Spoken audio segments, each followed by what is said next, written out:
This is a show where the spirit has control. Straight talk, no chaser. So listen up close, get the medicine for your soul. Straight talk, no chaser. Telling you the truth before we hit the truth. Straight talk, no chaser. Come get all the blessings God got for you. Hello guys, welcome back to Straight Talk No Chaser. I'm the host, Pastor Marcus Bakar. We're sitting here today again in the midst of our health month.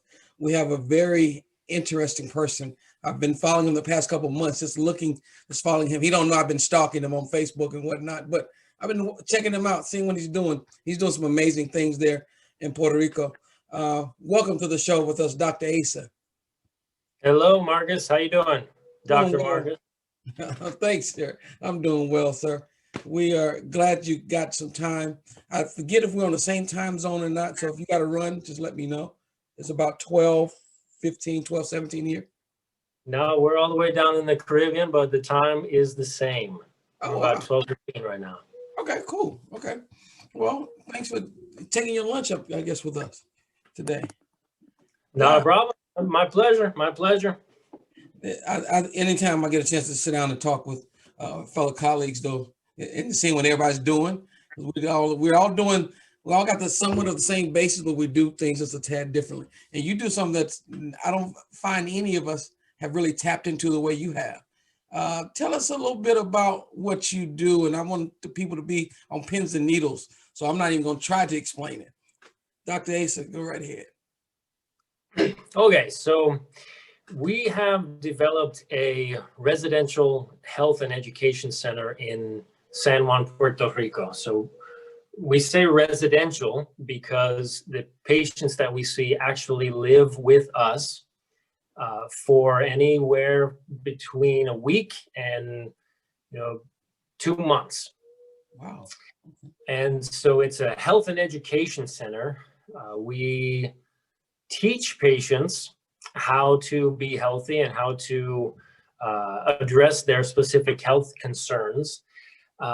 And we also, the vast majority of the patients that come and stay with us are participating in a water fasting program.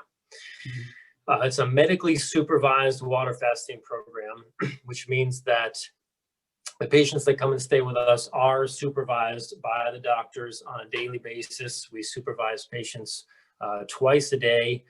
We take blood and urine once a week. And the medical supervision is to ensure that the patients are progressing, but also to keep everybody safe and avoid any complications. The fasts that we do are of water, and they last from anywhere between 10 days and 40 days. Okay. I've tried to explain this to some people, and they look at me like, dude, that's not the way to go. But I've seen not only you, but other doctors have had success with this. Has this been received well?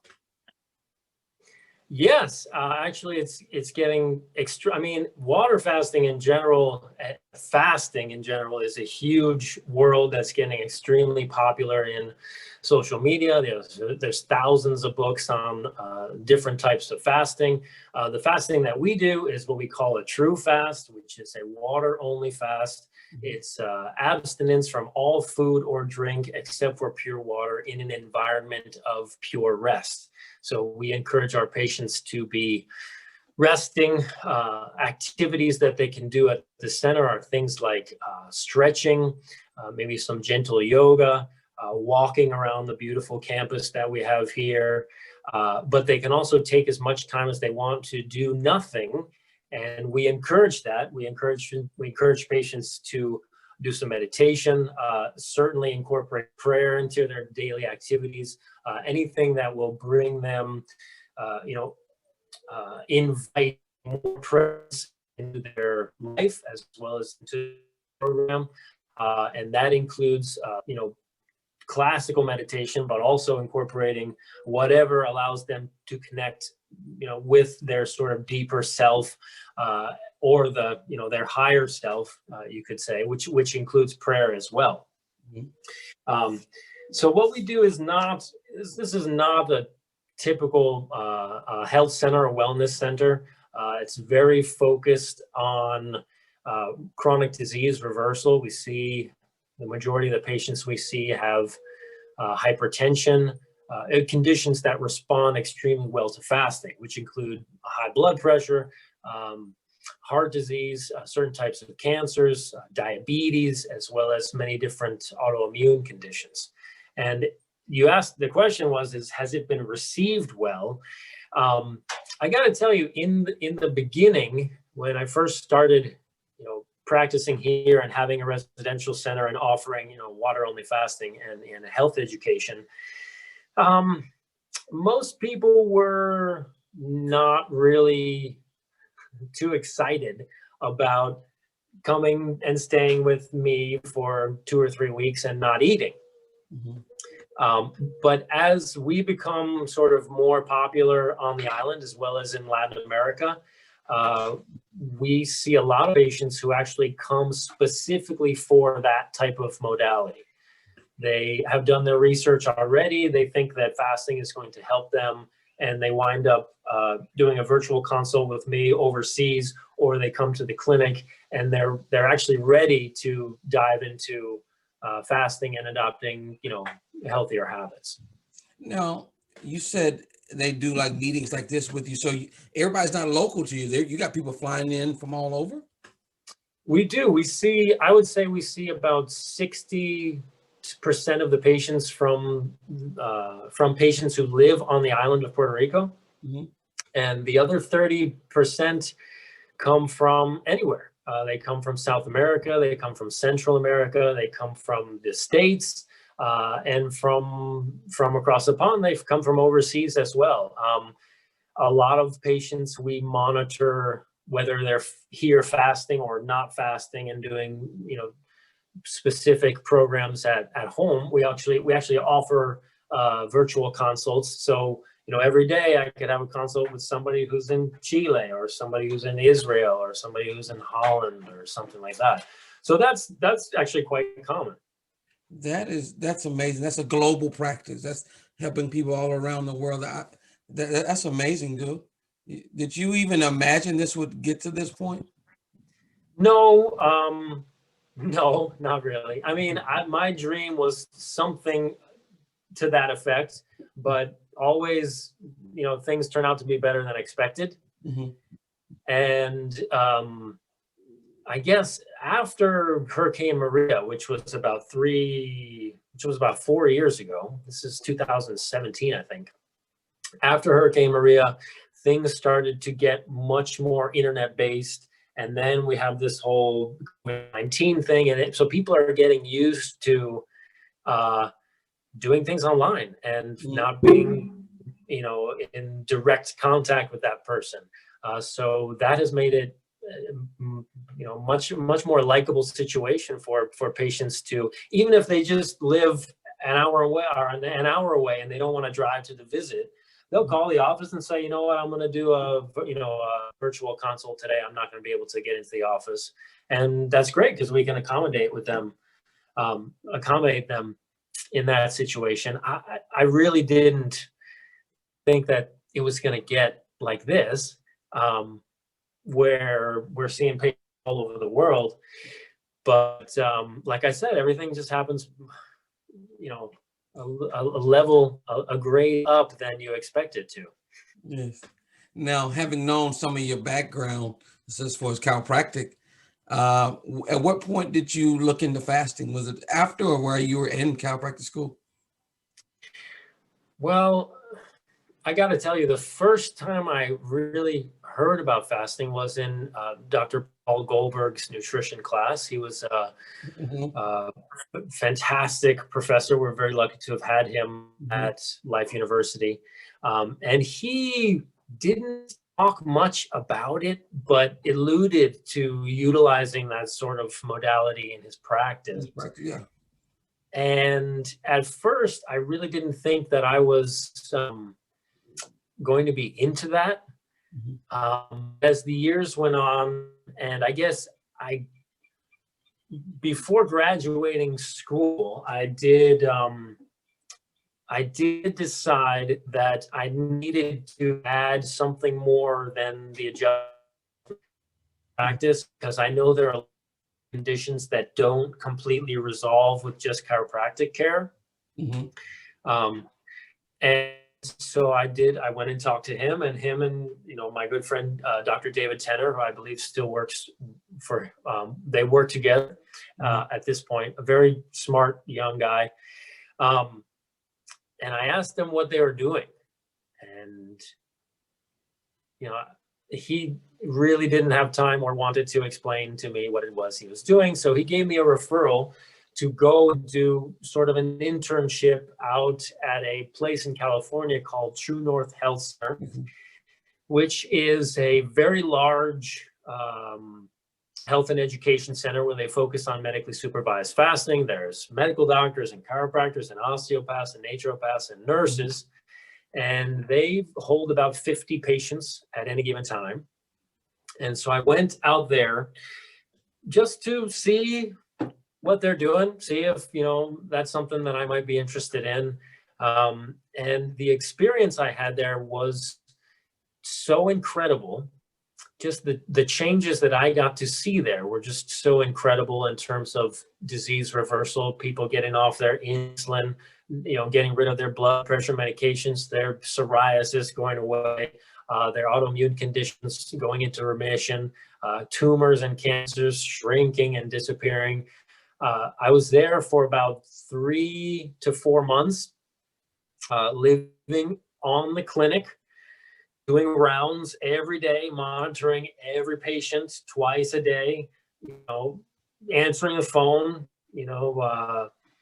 dealing with all their complaints and, fixing their food for them. And the staff there is just incredible. If anyone from the kitchen staff at True North Health Center is in here, thank you to Mauricio and to Augie and to everybody who works there. They were just incredible. The amount of people that go through that center, and you really don't realize what the maintenance staff is really the heart of the operation. And I'm learning that now because we do everything ourselves. And so I stayed there for 3 to 4 and got to watch people get better, right in front of my eyes. You get to check their blood pressure, you get to check their pulse, you get to check their skin, you get to see their labs every week. And after about 3 or 4 months, I had to call my wife, who's also a doctor of chiropractic, and she was back home with our youngest son, who was about a year old. And I convinced both of them to come and with us. So she actually came and did the internship with me, and we were there for another 6 months. And both got certified by the International Association of Hygienic Physicians, which is basically an association that certifies doctors for this type of work, medically supervised fasting. And so after that, there was really nothing that I could do apart from incorporate that into our practice. And since the safest, most effective way is to do fasting and that sort of thing in a inpatient setting where patients actually come and stay in a controlled environment, the goal, sort of the dream of ours, was to put together our own health, residential health and education center that also offers a fasting program. I am a doctor of chiropractic. I do adjust patients. We do have, an extensive chiropractic practice here. I certainly see less patients than a normal doctor of chiropractic would. It's certainly not a high volume practice. For instance, maybe I adjust 5 or 10 people a day. That's like a heavy day adjusting wise. But we do encourage that all the fasting patients utilize chiropractic care, and most of them do. And I find that the patients who do utilize the chiropractic care during their programs have much deeper, extensive, lasting benefits. Now, with the Fasting, because I'll tell you a little bit about me, the part I know about fasting. My father was, I grew up with, my father's Muslim, so we did Ramadan every year. We Hmm. did, and then I graduated to other religions, and they fast 30 days, 21 to 30 days a year, if not twice a year. And we've done the total fast. I've thrown total days in there, and I know having done on that third day on that total fast of water, that's a whole nother, when you first kick it off, that third day, there's a whole nother reaction that takes place in the body. What it did for me the very first time I did it. And I began to sneeze, I began to release my bowels, everything was just happening. But it was a good, on that fourth day though, it was almost like walking on air. It was so relaxing. Everything was quiet. Everything was just, it was just there. Have you ever, I know you've done it. Have you ever, what was your experience when you did it? I've done various fasts for 10, 14 days. Um, and that's just to tell you that, a very thin person can also fast for an extended period of time. Body only needs about 1 calorie per kilogram per hour during fasting, as long as you're resting. So if you're thin, don't think that you're not a candidate for fasting. Most thin people have more than enough reserve to last them for at least a week or two. Now, so the body can't go a couple of days without food, because I know people tell me when I talk about fasting, like, dude, I can't go 24 hours without eating. Yes, the body can last for a very extended periods without food. The longest documented fasts are actually for over a year. So there have been, I know of one case where a specific patient did fast for more than 365 days. I believe it was 380 days. Liquids only? Water only. There were periods during his fast where he took small portions of juice, but most of it was water only. So there are various types of fasting. Some people use a juice fast, which is where you're just taking juice. Hopefully it's healthy juice, and it's not a liquefied burger and shake. Some people use a sustained fast, which is where they eat a specific type of food or group of food for an extended period. That would be like, an example would be like, say, if we just ate carrots and potatoes for a month or 2 months, that'd be considered a sustained fast. Many Ayurvedic practitioners use like curative soup, like vegetable soup. Patients can also utilize a intermittent fast. Many people are using intermittent fasting. Of course, everybody fasts during the night. That's an intermittent fast. So all that means is that you sort of extend the period of physiological rest, digestive system rest in between our meals. And hopefully with intermittent fasting, you plan to eat, when you do eat, you plan to eat a healthy meal, one that's high in fruits and vegetables. The difference between those types of fasts and water fasting is that there is no food.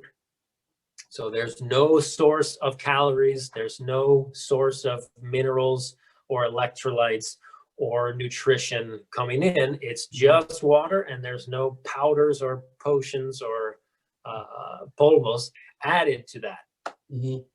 And we find in the literature, and we find here at the center, that the physiological changes that happen during water fasting are extremely unique to water fasting. So when you get rid of all of the carbohydrates coming in and the nutrition and the minerals and vitamins, then our body has to begin to rely on the reserve.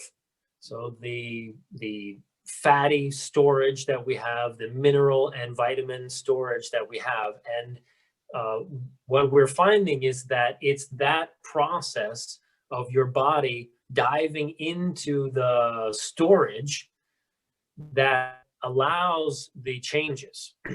So you said that, you experienced some symptoms on the third day of fasting, right? There's some maybe bowel release. Many patients experience symptoms like nausea. Some patients vomit. There's reflux. There's a terrible smell in the mouth. There's very sensitive. You get very sensitive smells. Patients also get extremely weak. There's pain, headache. Many different types of symptoms happen during fasting. 99% of them are completely normal, as long as they're under supervision. And it's those very symptoms that are there in order to decrease the levels of toxin that we have in the body. We call that a curative crisis, una crisis curativa. And that crisis can happen at any point during fasting. It could happen on the third day. It could happen on the 14th day. But at some point, or at any points, it will happen. And that's one thing that you don't get when you do sort of a Ramadan fast or an intermittent fast or a juice fast, is you don't get the body really mounting a reaction to reorganize things, to reset the physiology and bring the body back into much more healthier homeostasis. So symptom-wise, when I fast, I got to tell you, in the beginning, when I wasn't really practicing an extremely healthy diet, yes, you get symptoms. You get reflux, you get nausea, sometimes you vomit, sometimes you have, some diarrhea, there's sweating at night, body pain, headaches. And after I started practicing really good eating habits, going to bed on time, getting rid of alcohol, cigarettes, marijuana, starting a meditation practice. As you live more healthfully, the fasts tend to be much more comfortable. Now when I fast, I feel great for the most part. Yes, I get very weak. So weakness is something inevitable. After about day 5, my energy is gone. And you have to pretend like you're 120 years old, and you just have to do things very slowly and sort of allow the weakness to be, if you will. A lot of people are uncomfortable with being without energy. And so we reach for some stimulative type of food or a cup of coffee or something to make us feel like we have energy. But the feeling of weakness is something that you should allow yourself to experience.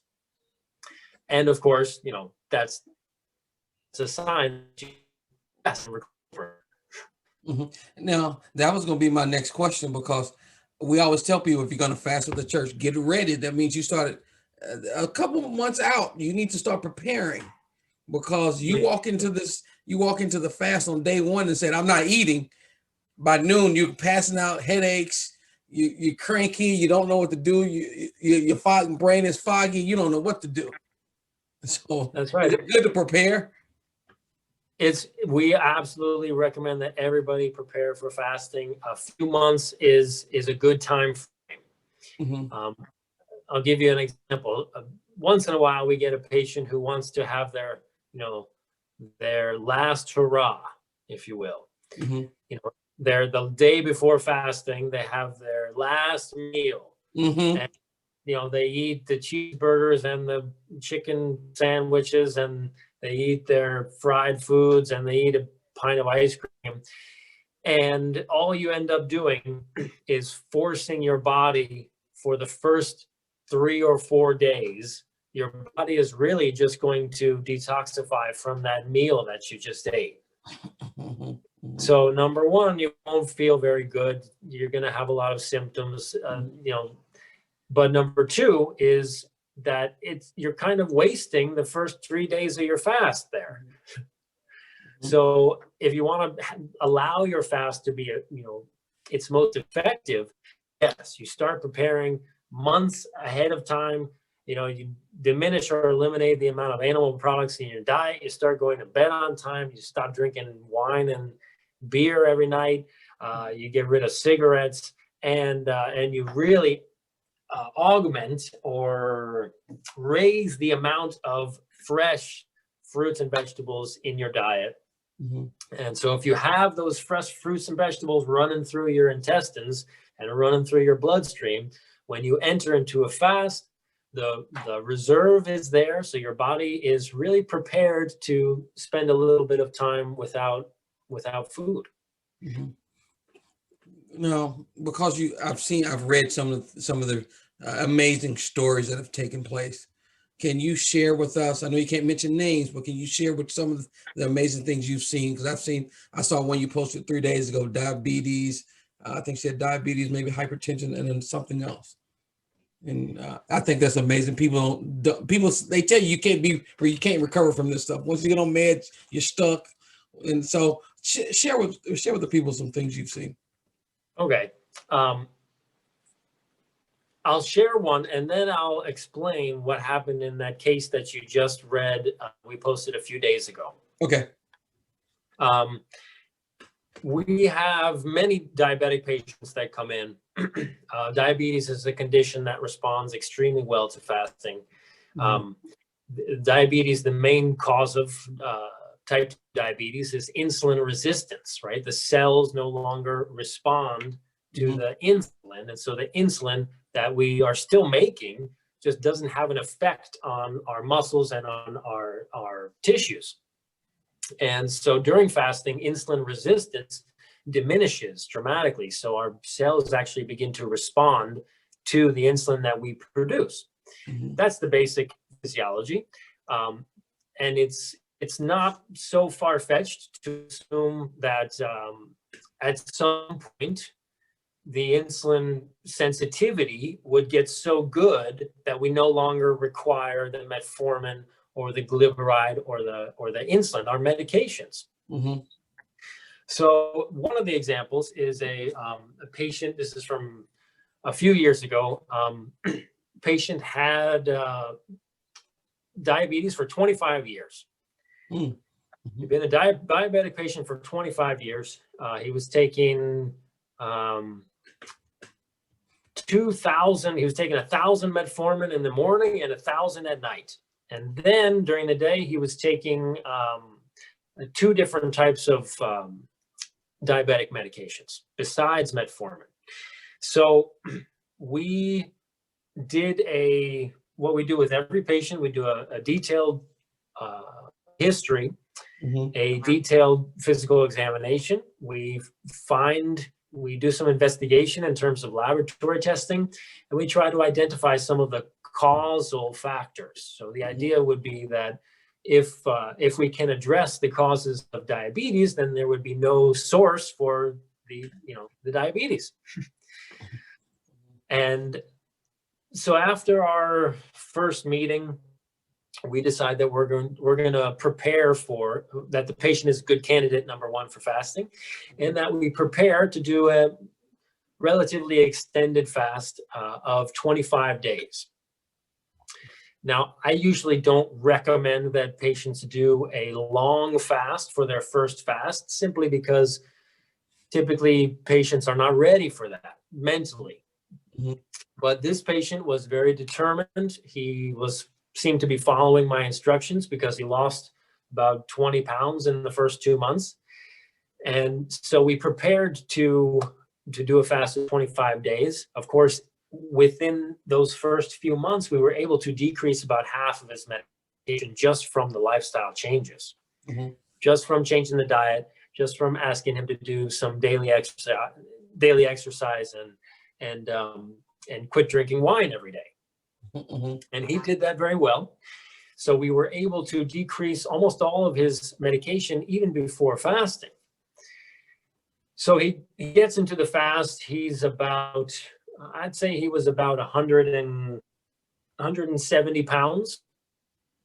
We fast him for 25 days. He gets down to 145.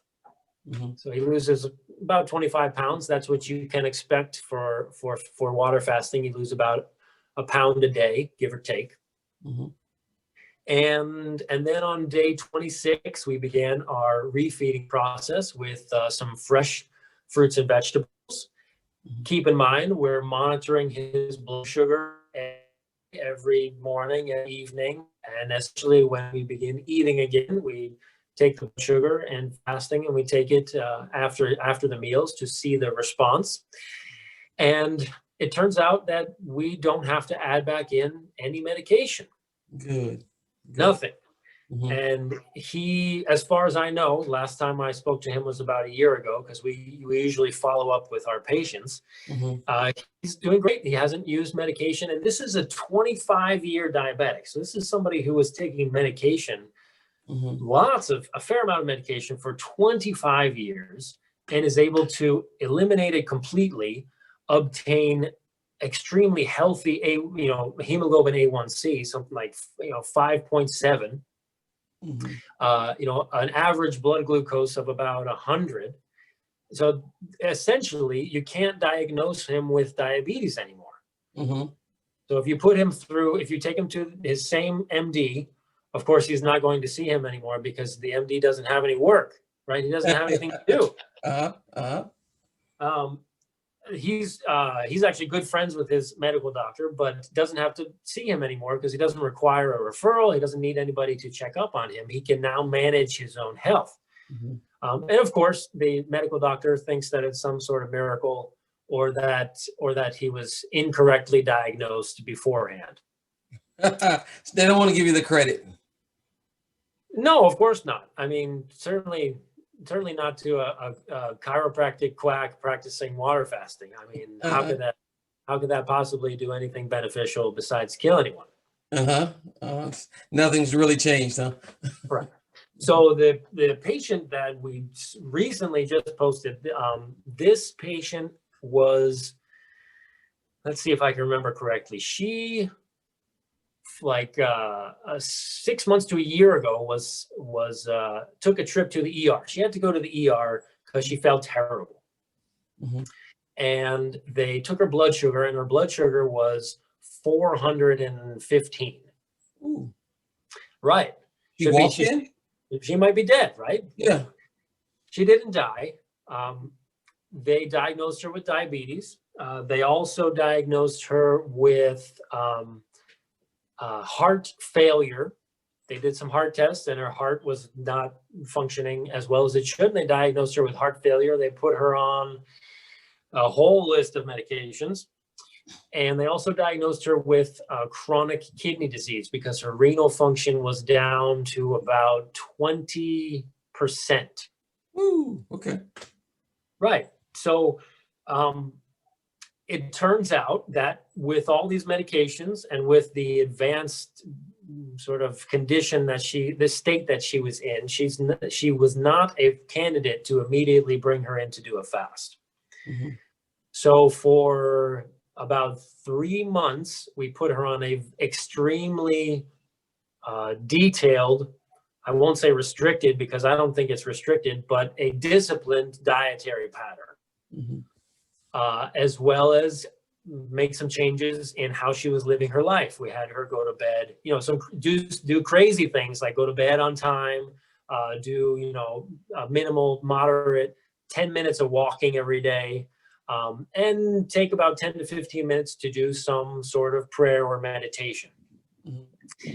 And after about 3 months, we redid the laboratory tests.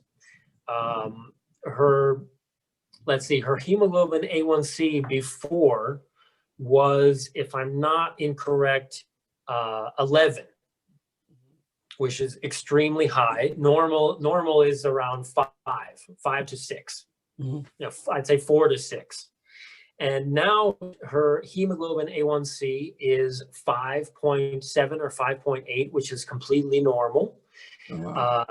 She was on insulin. She no longer takes insulin.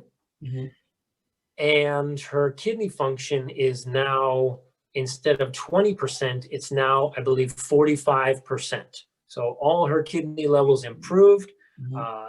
The glomerular filtration rate, her BUN, which is blood urea nitrogen, and her creatinine, they are all within normal ranges.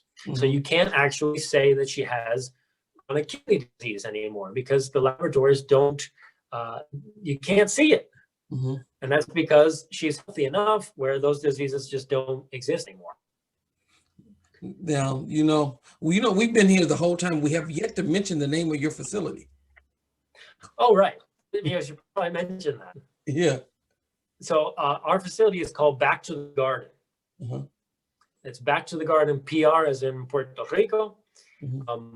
We have a residential facility is basically jammed next to our house. So the myself and Dr. Frey, my wife, we live in a house in beautiful, I don't know, you guys can't see out the windows because it messes with the light, but it's a beautiful farm out here.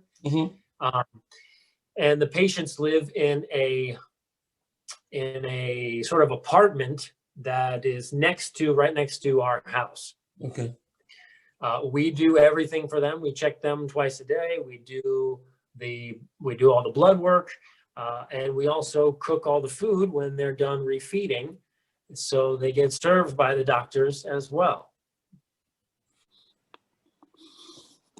There we go. You guys cook for them as they get ready to get reinitiated back to eating? Yeah, we have we call it a realimentación, which means reintroduction of food.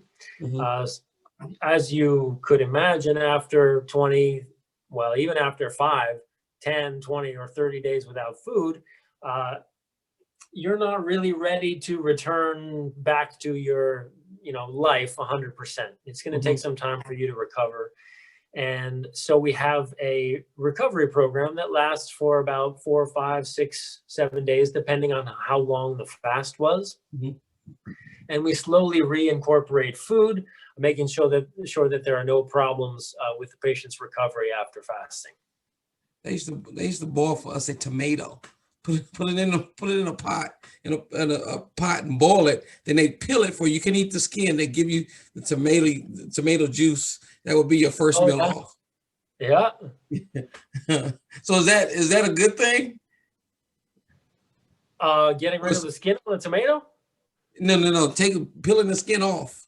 They would boil the tomato, peel the skin off, and you'd have the tomato. You can have the skin. You get pretty much got tomato soup, basically. That's what you do. It's just mashed, peeled tomato. Yeah. The skin, the skin might cause a little bit of issues digesting if you don't have anything in your stomach. Yeah. Okay. So they were right. Okay. They weren't wrong. They would peel it, and all you get was the tomato soup. They've had many, I'm sure they've had enough years in practice where they know not to leave the skin on a tomato. Okay, good. So now give the name. Now, do you have a website? We do have a website. Our website is backtothegardenpr.com. Okay. It is in Spanish. Okay. So if you want to, you can go to what you do to get it. We're actually working on an English translation right now because we're seeing more patients that don't speak Spanish. Okay. You could just go to Google Translate. Okay. And put the website in there, and it translates almost 100% to English. Great. So backtothegardenpr.com. Good. Now, let's say people wanted to set up a meeting with you. You said you do some Zoom meetings or whatnot. That's first consultations. Would they go through the same website? Yes. Overseas patients can see the instructions for separating a visit with me. For a first visit with me, or they can give the office a call. We have a secretary who also speaks English. She's extremely knowledgeable. She'll be able to set them up as well. I'll give you the number for that. The area code is 787-282-7865. Hey guys, I want you to know that's going to be in the informational portion of this podcast. So if you could send me the link and the phone number of your location, I'm going to add that. So whenever they see it, they can just click the down box. If they're not writing it down, and click the down box and go right to where you are. Now I got a question. Have you, when you putting together the book, because this is some amazing stuff you got going on, man. So right now we already have 6 ebooks. Okay. Which are recipe books. Okay. There's a small amount of philosophy and theory in there, but they're mostly just to give people more of the tools that they need to adopt a more healthy eating habits on their own. So there's 6 different books that they can download. Of course, those are in Spanish, so you'd have to have them translated. Or, with food, it's not extremely difficult. If you know a little bit of Spanish, you could probably get by. Mm-hmm. Mm-hmm. And we're in the process of writing our first actual book. Mm-hmm. Mm-hmm. But that's a process. I can't promise that's going to be done anytime soon. Yeah, I'm in the process of writing a book too, and I thought once you sit down and start jotting, you're like, you need more detail, you need more of this. So you go back, you reread, then you never say it's right. Someone else says it's right, but you just keep going and adding. So I know it's not an overnight process. Right. And I'm sure when you go back and read some of the stuff that you wrote, sometimes you're like, I don't understand any of this. You have to redo it. So yes, Dr. Asa, I thank you for spending time with us today here at Straight Talk No Chaser. I appreciate you. You tell your lovely wife I said hello. We haven't seen you guys since we all left school, but you guys seem to be doing some amazing things. Marcus, anytime you guys get a chance to come on down, give us a call. You got friends down here, all right? All righty, man. I appreciate it. Have a great one. Thanks again. Enjoy the rest of your day, sir. All right, Marcus, you take care. Uh-huh. Bye-bye. Bye-bye.